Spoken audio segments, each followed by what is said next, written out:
I was up in the middle of the night with anxiety. It is a hard time of year. The whole September and then October, which we're in right now, leading up to Halloween, is a high torture time where the cult increases torture and mind control around Halloween and uses a lot more props, we could say, but from real life, like skulls and bones and blood and all that. So it's a hard time. But I had this kid in me say out loud to everybody inside, go to sleep multiple times, and we need to sleep. And then I had someone else who was a male voice talking in a very deep voice saying, I want to die. And that is programming. And that is someone inside who holds that programming still, probably from this time of year. And so now I'm going to need to work with them about it.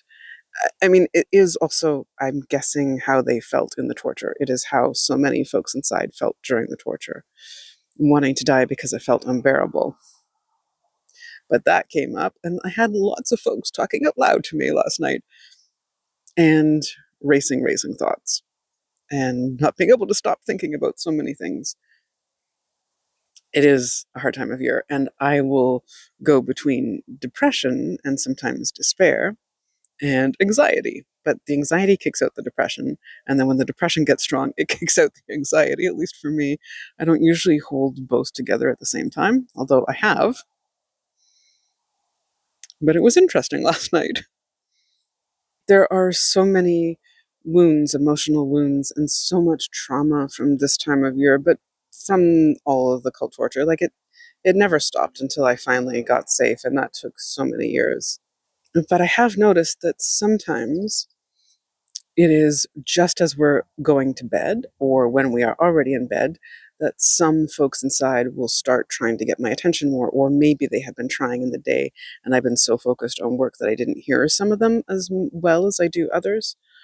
But folks get louder inside at night, and sometimes also some folks hyperfocus at night before we're going to bed and drag it on because they don't want to go to bed because bedtime is scary to them, because nighttime meant torture, like the formal torture, because there was cult abuse and torture and triggers from mind control and bits of mind control day and night, and the trafficking day and night. But they get extra scared at night. And then sometimes they get so much louder at night. I would have liked to sleep last night and rest more, but it's a hard time of year. I'm aware of that.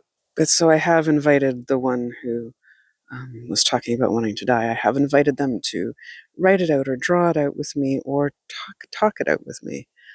And we'll see.